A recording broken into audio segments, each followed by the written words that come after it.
l'échec selon Dieu, c'est être un succès là où Dieu ne t'a pas appelé. Grâce Académie.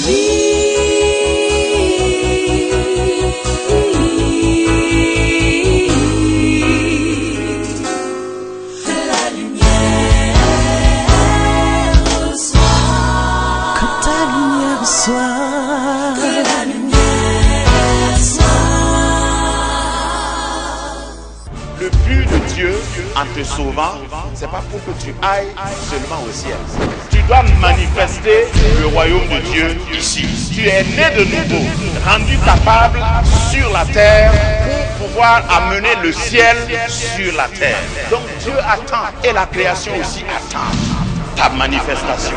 Il faut que tu saches qui tu es. Il faut que quand un chrétien est transplanté dans un désert, que ce désert commence à fleurir. Une entreprise fait faillite et on tombe sur toi. Tu relèves l'entreprise et tu rappelles tout ce qu'on a renvoyé. C'est ça la manifestation des enfants de Dieu. Il y a un village qui est embrigadé par des sorciers. Et Dieu t'envoie là-bas. Ta seule présence chasse ces esprits. C'est ça la manifestation des fils de Dieu. Le plus grand ennemi de l'homme, c'est pas le péché, c'est pas le diable, c'est l'ignorance. Et pour chasser l'ignorance, il faut que la lumière soit. Nous avons parlé des clés du succès. Tout le monde cherche le succès. Tous ceux qui entreprennent veulent réussir, veulent le succès, veulent atteindre le succès. Le succès est prévisible. L'échec aussi est prévisible. Si tu veux avoir le succès, il y a des règles, c'est ce qu'on appelle les clés.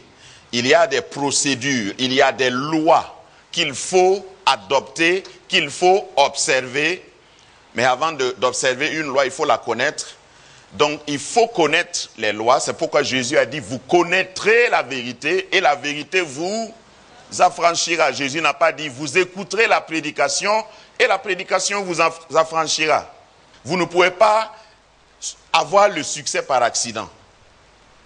Si vous demandez à tous ceux qui ont eu du succès, ils vous diront qu'ils ont fait quelque chose. Ils ont obéi à des lois.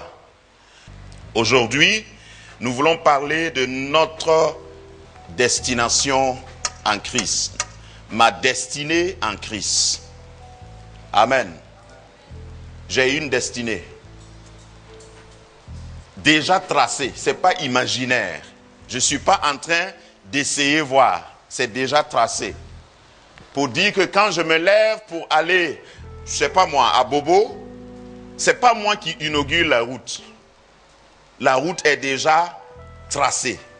Quand on parle de destination en Christ, ce n'est pas quelque chose de supposé, ce n'est pas quelque chose d'imaginaire, ce n'est pas quelque chose qui dépend de ton invention, de ta capacité de créer, de ta créativité, mais c'est quelque chose qui est déjà tracé. C'est ce que nous allons essayer de voir. Le succès n'est pas ce que tu as fait comparé à ce que les autres ont fait.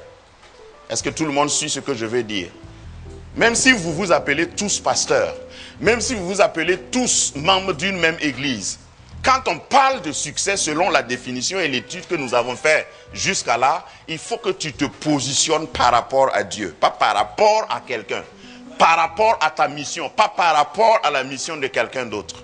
Donc le succès selon Dieu n'est pas ce que tu as fait en comparaison à ce que les autres ont fait, mais ce que tu as fait en comparaison à ce que tu devais faire. C'est-à-dire, ce que Dieu t'a donné de faire sur terre, c'est ce que tu dois faire. Donc, quand tu suis les lois, tu obéis aux lois, tu as la liberté. Il y a des lois qui sont naturelles. Dans l'air, on trouve des oiseaux. Voler est naturel, par exemple, pour un aigle. C'est normal. Quand l'aigle vole et puis tu dis, waouh! L'aigle même est étonné. Il dit, mais tu applaudis pourquoi? C'est naturel pour moi. J'ai mis ces deux photos pour faire un contraste. Si l'aigle veut voler dans l'eau, ça va être un problème. Il y a une loi qui obéit à l'air, à l'espace. Il y a une autre loi qui régit les océans, l'eau, l'intérieur, les profondeurs de l'eau. C'est pourquoi je disais la dernière fois, un poisson n'a pas besoin d'aller payer pour des cours de natation. Il ne se soucie même pas. Est-ce que vous savez ça? Il est né pour ça. J'associe ça aux lois dont je parlais pour dire que tant que le poisson reste dans l'eau, il va nager. Ce que je veux dire ici, c'est que tant que tu obéis aux lois de Dieu, nager sera naturel. Voler sera naturel. C'est tout. C'est à cause de ça que je disais ici, David a dit, j'habiterai toujours dans la maison de l'Éternel jusqu'à la fin de mes jours. Tu ne me sortiras pas d'ici. D'ailleurs, dis-le à ton voisin. Tu ne me sortiras pas d'ici. Quand je dis ici, c'est dans la présence de Dieu. Je veux rester toujours dans la présence de Dieu parce que c'est là où je vais avoir le succès. Amen. Donc, reste là où Dieu t'a placé. Ma destinée en Christ. Le dernier point. Ma destinée en Christ. Quand on parle de destinée, c'est trop profond. Il n'y a pas de paroles ou de mots simples pour décrire ce que Dieu... Parce que dans la Bible, il y a un concept qui défie notre intelligence humaine. Il est question de prédestination. Prédestination. Je voudrais que nous lisions dans Éphésiens chapitre 2, au verset 10 d'abord. Après, nous allons lire le verset 4. Éphésiens 2, 10. Car nous sommes son ouvrage, ayant été créés en Jésus-Christ pour de bonnes œuvres que Dieu a préparées d'avance, afin que nous les pratiquions. Il faut laisser ça descendre un peu. Ah bon? Nous sommes son ouvrage. Ça veut dire que ici on touche déjà ton origine. Qui se rappelle? On a parlé d'origine.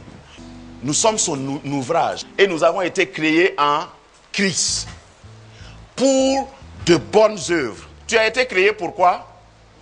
Ça résout plusieurs problèmes déjà. Moi, j'ai été créé pour de bonnes œuvres. Donc, ne dis plus je ne peux pas, c'est plus fort que moi. Qu'est-ce qui est plus fort que toi? Dieu les a préparées, ces œuvres-là. Ça veut dire, quand je veux entrer dans les détails, dans mon imagination, Dieu a vu ma taille, il a vu mon poids, il a vu ma force, il a vu mon niveau. Et il a préparé des œuvres qui correspondent à ma taille, à mon poids, à mon niveau, pour que je les accomplisse. Dieu ne va jamais te dire de faire quelque chose que tu ne peux pas faire. C'est ce que ça veut dire, c'est clair. De bonnes œuvres que Dieu a créées, préparées d'avance. Préparer veut dire que c'est calculé, c'est fait sur mesure pour que tu viennes les accomplir. Nous sommes son ouvrage. D'abord, je n'ai pas été créé par quelqu'un. Vous avez été créé, j'ai été créé. J'ai été créé avant la fondation du monde, Dieu me connaissait. Avant que toi tu ne viennes, avant que toi tu me connaisses, avant que mes parents ne me connaissent, avant que moi je me connaisse et que je puisse me présenter, Dieu me connaissait. Quand je parle de ça, je tremble souvent. Parce qu'il n'y a aucune situation qui va arriver et puis tu vas dire, ah Seigneur, est-ce que tu es sûr? Dieu m'avait mis à part. Il m'avait choisi. Il a voulu que j'aie la taille que j'ai le poids que j'ai la position que j'ai, que je sois né là où je suis né. Dieu a tout préparé. Je ne suis pas un accident de parcours. Mes parents peuvent se tromper en me faisant venir au monde, mais c'est leur problème. Moi, je suis là. Parce qu'il y a des gens, à ce niveau de prédication, il y a des gens qui vont dire, moi je suis né hors mariage, est-ce que tout ça là, Dieu est dedans? Moi je suis un enfant, mon père a commis adultère avec ma mère, et puis je suis né. Est-ce que vraiment ce passage-là s'applique à moi? Ce que la Bible veut dire ici, si tes parents se sont trompés en commettant adultère ou bien adulciel, c'est leur problème. Moi, je suis déjà là. Et je ne repars plus sans avoir accompli ce que Dieu m'a dit de venir faire. Ça ne veut pas dire que Dieu va excuser tes parents. Non, s'ils ont commis un péché, ça c'est leur problème. Mais moi je suis là. C'est trop tard pour que je reparte. Et je vais même les choquer. Parce que dans la Bible, j'ai des frères dedans. Je me mets dans la peau de quelqu'un qui est né hors mariage, par exemple. Vous connaissez Jephthé dans la Bible? Jephthé était le fils d'une prostituée. Quand on disait à Jephthé, « Hé, qui est ta maman? » Ma maman, c'est difficile. Il ne pouvait pas présenter fièrement sa mère. Salomon est né de la femme d'Uri. Vous connaissez Uri? Regardez, moi ce que j'ai remarqué dans la Bible, tu sais, la Bible ne cache rien. C'est ce que j'aime dans la Bible. La Bible te dit les choses, même si tu es roi, il va te dire ton péché. Jusqu'à la fin de la vie de David, quand on cite même les femmes de David, quand on arrive à la mère de Salomon, on dit la femme d'Uri. La femme d'Uri n'a jamais été appelée dans la Bible la femme de David. Le gars est sur le trône. Il a tué. Il a pris la femme. Ça c'est David. Hein. Vous savez que tout ce que David a eu là, il a tué pour gagner. Vous remarquez bien dans sa vie. David ne connaît pas de négociation. Je te tue et je prends. Par définition, le gars il est terrible. Voilà. Même si tu t'appelles Goliath, il te tue et il prend. La seule personne qui n'a pas tué comme ça, c'est Saül. Parce que là, il savait que bon, c'est mieux que je reste avec Dieu. Voilà. Puisque je ne fais même pas partie de la lignée royale. C'est ça aussi, hein. Dieu m'a amené à la royauté, donc. Mais si c'est les autres là, y compris Uri. Et Uri était qui? Son meilleur ami, son meilleur soldat, son soldat le plus dévoué. Il tue et il prend. Il a prié, Dieu lui a donné des grâces, Dieu l'a pardonné, mais Dieu a continué de l'appeler la femme là, la femme d'Uri. Et c'est elle qui a été la mère de qui? Salomon, né hors mariage. Regardez ce que Salomon a été.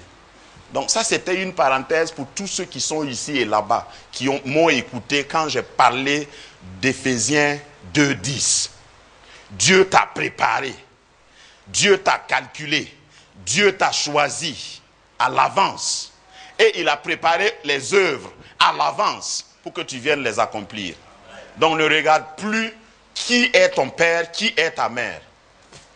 Et d'ailleurs, quand je préparais cette étude par rapport à cette profondeur, je suis tombé sur des recherches archéologiques qui disent qu'à Bethléem, on a fait des fouilles archéologiques du temps de Jésus. À Bethléem, dans le village de Bethléem, il y avait seulement 11 maisons, 11 cours. Jésus est né où? À Bethléem. Il est né à Bethléem, en Judée. Il est né dans la petite ville de Nazareth. C'est pourquoi on dit, est-ce que quelque chose de bien peut sortir, quel que soit ton village, quels que soient tes parents, si tu restes attaché à Dieu, tu vas étonner le monde entier. Un petit village, un petit garçon est sorti de là et il a renversé le monde. Et depuis sa naissance, tout le monde calcule le temps en rapport avec lui.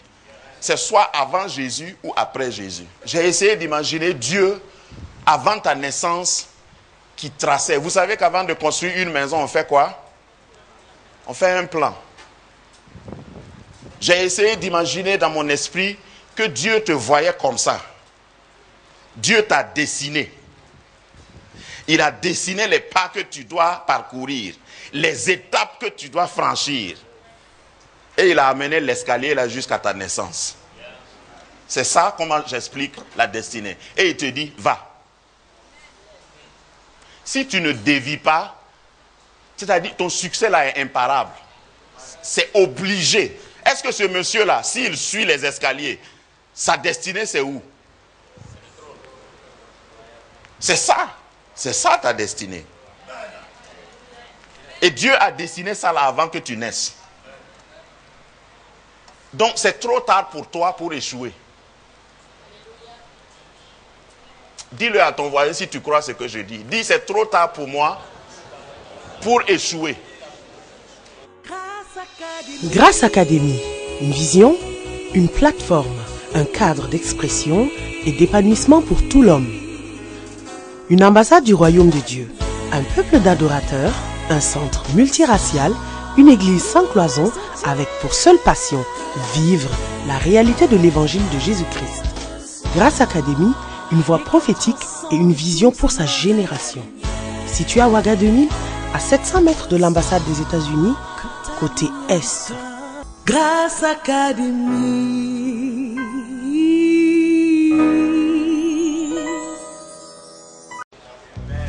C'est déjà tracé et je vais réussir. Il y a des étapes, c'est sûr, c'est clair, parce que dans la première définition, je disais au début de cette série que le succès est un processus. C'est jamais un événement, un processus. Et tant que tu restes sur les escaliers que Dieu a tracés, le vent peut souffler, les gens peuvent murmurer, la maladie peut arriver. Mais reste sur l'escalier. Même si tu es malade, reste sur l'escalier. Même si ça fait mal, reste sur l'escalier. Même si les gens parlent, reste sur ton escalier. Tu vas arriver. Et ce que Dieu a posé en attente pour toi, c'est la gloire, c'est le succès, c'est la réussite. Personne ne doit te faire reculer. Continue d'avancer. Je ne parle pas aux chrétiens qui sont un peu yo-yo. Ouais, je t'aime Seigneur, je ne t'aime plus. Je t'aime Seigneur, je t'aime dimanche. Oh, non, je ne t'aime plus. Ah, je t'aime encore. Ah, je ne suis pas sûr. Ce n'est pas d'eux que je parle. Regarde, je suis venu parler ce matin à des chrétiens radicaux. Le vent souffle. Les gens parlent. Les gens t'insultent. Les choses sont contraires. Les circonstances aussi. Mais tu avances. Tu avances. Quelquefois même tu as des courbatures, mais tu avances. Quelquefois tu es blessé au talon, comme Dieu a dit, mais tu avances. Parce que tant que tu avances, même si tu fais un jour sur chaque escalier, dans le sens de l'escalier, qu'est-ce qui va se passer un jour? Tu vas arriver. Tu vas arriver. Personne ne va t'arrêter. Et je suis déterminé. Regarde, l'escalier est pour une seule personne à la fois. Pourquoi tu regardes tes voisins? Pourquoi tu consultes tes voisins? Pourquoi ce que ton voisin dit t'affecte? Si tu regardes, si tu consultes les voisins, tu ne vas jamais arriver. Regarde, dis à ton voisin, tu n'es pas sur mon escalier, laisse-moi tranquille. Continue. Si tu continues, quelle que soit la vitesse à laquelle tu montes, moi je suis déterminé et je sais que mon Dieu est avec moi. Tant que je ne suis pas arrivé, ce n'est pas fini. Le combat ne peut pas finir, le match ne peut pas finir, l'arbitre ne peut pas siffler tant que je n'ai pas brandi la coupe, tant que je n'ai pas reçu ma couronne, tant que je n'ai pas achevé ma course. Le diable peut attendre. Lui et ses démons peuvent se débrouiller en enfer. Ils peuvent faire des soupes et des cocktails Molotov contre moi. Je déclare que toute arme forgée contre moi n'a pas d'effet. Je vais arriver. Et tant que je ne suis pas arrivé, tu peux continuer de parler. Tu peux continuer d'argumenter. Tu peux même continuer de lancer des pierres. Oh, Jésus a dit aux disciples, Jésus a dit à ses disciples, je veux dire, si Pierre, ou si Jean, parce qu'il parlait de Jean, s'il doit mourir ou vivre, est-ce que cela te regarde? Ce n'est pas ton problème. Je sais que celui qui m'a appelé veillera sur moi. Je vais arriver. Ce qui me rend audacieux comme ça, ce n'est pas que je compte sur mes forces. Non, je compte sur celui qui a fait la révélation de Éphésiens 2, 10. Moi, je vais arriver. Et j'ai consulté ton fabricant. Avant de parler ce matin, j'ai consulté ton créateur. Et il m'a fait lire le dernier chapitre de ton livre. Et la dernière partie du dernier chapitre de ton livre, tu es appelé vainqueur.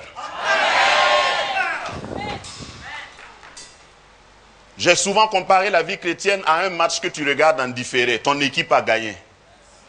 Mais tu regardes le match en différé. Le match a été joué hier soir. Toi, tu n'avais pas le temps. Tu n'étais pas là-bas. On t'a donné la cassette, le DVD. Tu es venu mettre et tu es dans ton salon et tu regardes. Même si tu apprends au milieu du match qu'on a fait sortir un joueur. Je vais parler du football ici. Un joueur est sorti. Donc vous jouez à 10 contre 11. Et ton équipe est réduite. Et vers la 50e minute, on a encore sorti un joueur. Vous jouez à 9 contre 11. Ce qui t'importe, c'est quoi? Je vais dire à quelqu'un, peut-être qu'actuellement tu joues à 9, même à 8 contre 11. On m'a déjà dit que tu as gagné. C'est ça qui importe. C'est ça qui importe. À la fin, c'est ça qui importe. Qui a gagné la coupe? C'est tout. Et quand on va dire c'est telle équipe qui a gagné, on ne dit pas mais ils ont souffert. Si tu vois comment on a oublié déjà la souffrance. Et puis, à triompher sans péril, c'est vaincre sans gloire.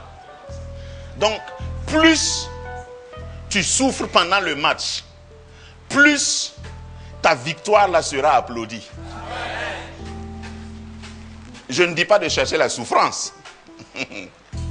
Mais si tu souffres pendant le match, ça veut dire le nom de ton pays sera connu par ceux qui ne connaissaient pas ton pays. À cause de toi. Je suis victorieux. Et ça ce n'est pas... C'est pas une élection, c'est pas un scrutin. On n'a pas dit si le village est d'accord, tu vas gagner. Non.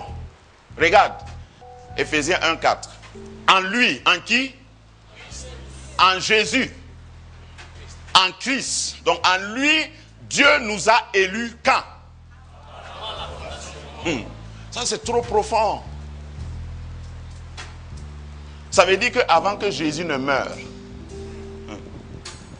Dieu avait une solution pour le péché de l'homme. Avant que Adam et Ève ne pêchent, Dieu avait déjà résolu ton problème de péché. Je représente ça comme ça. Dieu a fini pendant 5 jours de créer toute la terre et maintenant il crée l'homme. Mais avant ça, Dieu a fait un plan. Il a fait une réunion. C'est pourquoi dans Genèse, il a dit faisons l'homme. C'est après cette réunion. Il a fait une réunion avec Dieu le Père, Dieu le Fils, Dieu le Saint-Esprit. Les anges étaient autour. Lucifer était déjà décalé, renvoyé, licencié. Il était en réunion avec les anges, les archanges, Michael, Gabriel et les autres, et la Trinité. Et Dieu fait un plan, comme en conseil de ministres. Il dit, nous allons créer un univers qui s'appelle, une planète qui s'appelle Terre. Nous allons mettre tout dedans. Ça va être un peu la copie du ciel. C'est comme ça que moi j'interprète ça. Et nous allons aménager un jardin et nous allons créer un homme qui va être à notre image, selon notre ressemblance. On va lui donner des facultés pour qu'il puisse gouverner. Je ne sais pas si c'est le Père ou c'est le Saint-Esprit ou c'est un ange qui a levé le doigt et dit, mais Excellence, l'homme que tu veux créer, parce que Dieu est omniscient, omnipotent, c'est-à-dire il voit dans l'avenir comme si c'était le présent. Donc il dit, l'homme que tu veux créer là, est-ce que tu ne vois pas, parce que Dieu voit, est-ce que tu ne vois pas qu'il va te trahir? Et Dieu dit, bon, si, oui, je vois qu'il peut me trahir, mais on va pourvoir à une solution. Et dans la réunion, ils ont discuté. Et Jésus s'est porté volontaire. Il dit, si jamais il trahit notre confiance, je vais descendre être un homme. Et je vais mourir à sa place pour qu'il soit restauré. Puisqu'en ce moment, Satan était déjà en bas, dans l'espace. La terre n'existait pas encore. C'est pourquoi dans l'Apocalypse, il y a un passage qui dit l'agneau de Dieu qui a été immolé avant la fondation du monde. Donc quand Jésus s'est porté volontaire à cette réunion, Dieu a dit, merci mon fils. Je te considère déjà comme sacrifié. Tu es un agneau. Tu seras mon agneau. Maintenant commençons. Et il a commencé à créer. Que la lumière soit. Et la lumière fut. Et il commence à organiser, à mettre les choses en place. Donc, Dieu a pourvu à la solution avant même que le problème n'arrive. Le diable n'était pas là-bas. C'est pourquoi il était content quand il a pu tromper Adam et Ève. Ils ont commencé à se réjouir. Ils disent, voilà, on les a eus. Jésus naît, il grandit, ils font tout pour tuer Jésus. Jésus meurt. Il dit, voilà, tout ça là c'est foutu pour eux. Ils ont commencé à danser en enfer. Dieu dit à son fils, compte jusqu'à 3, mon fils. Alléluia. Il était dans le tombeau et il comptait jusqu'à 3. 1. Broum, broum. Tu peux entendre dans la boîte de nuit de l'enfer. Le diable même est en train de danser. Voilà. Les hôtesses qui sont à la porte, ce sont les démons qui accueillent. Voilà. L'entrée est gratuite aujourd'hui parce qu'on a crucifié Jésus. Quand ça sonnait 3, attends, j'ai sauté une partie. De temps en temps, on venait dire au diable dans la boîte de nuit, hey, le soleil a refusé de briller. Il dit, ah bon? Après, on vient lui dire, hey, il y a des tombeaux qui tremblent, hein? La terre a tremblé. Il dit, non, augmentez la musique. Ma Bible me dit que le matin du 3e jour, à l'aube du 3e jour, un ange, un ange est descendu du ciel. Il a roulé la pierre. Et la partie que j'aime là, on dit qu'il s'est assis dessus. C'est ce qui s'est passé. Dieu a fini. Dieu t'a fini avant de te commencer. Donc il n'y a rien. C'est-à-dire si quelque chose te surprend, reviens à Éphésiens 1:4. Reviens à Éphésiens 2:10. Et assieds-toi bien. Parce que rien, avant de commencer, Dieu t'a fini. Il a tracé le plan. Comme dans une maison. Dieu t'a fini avant de commencer.